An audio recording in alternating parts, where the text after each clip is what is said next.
ఆయన రాసిన గేయాలు కూడా చాలా ఉండే.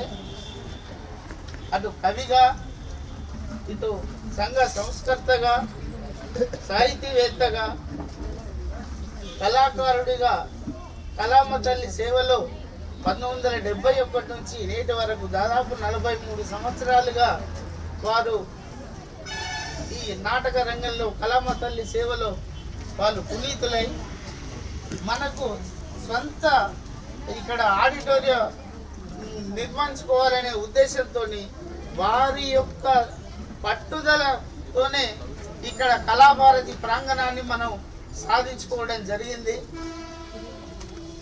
అట్టి కళా ప్రాంగణానికి మరి మా అధ్యక్షుల గారిని కోరుతా ఉన్నా, కళాభారతి సాంస్కృతిక సంస్థ ఆ ప్రాంగణం సుదర్శన్ గారి ప్రాంగణంగానైనా అలా మనం ఏర్పాటు చేసుకొని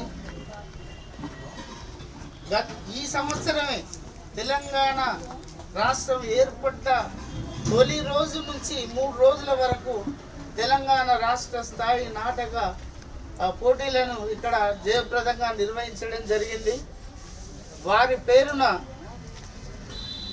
ఇట్లాంటి ప్రతి సంవత్సరం పోటీలు నిర్వహించి మరి వారి ఆత్మకు శాంతి కలిగే విధంగా మనం ప్రయత్నించాలని నేను విజ్ఞప్తి చేస్తున్నా. అందులకు జిల్లా రాష్ట్ర స్థాయి ఇక్కడ వేదికపై ఉన్నటువంటి యొక్క కళాకారులు, కళా సంస్థల అధ్యక్షులు అంతా కూడా ఈ కళాభారతిని సలహాలు, ఉత్సాహాన్ని, ప్రోత్సాహాన్ని ఇచ్చి ఆదుకోవాలని చెప్పి నేను విజ్ఞప్తి చేస్తూ ఉన్నా.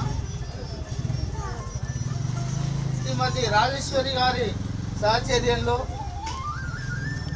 కొడుకు ప్రవీణ్, కూతురు గాయత్రిలను పొందారు. ఇద్దరిని పట్టభద్రుల వరకు చదివించి ఉన్నత విద్యావంతులుగా తీర్చిదిద్ది వారి భవిష్యత్తుకి బంగారు బాటలు వేసినటువంటి తండ్రిగా, మరి తల్లిదండ్రి సేవలో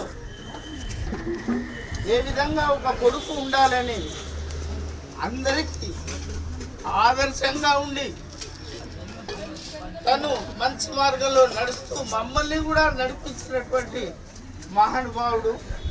ఒక మంచి కొడుకుగా, మంచి భర్తగా, మంచి తండ్రిగా, మంచి కళాకారుడిగా, మంచి సాహితీవేత్తగా ఎన్నో సుగుణాలు కలిగినటువంటి మా అన్నగారు పరమపదించడం వరకు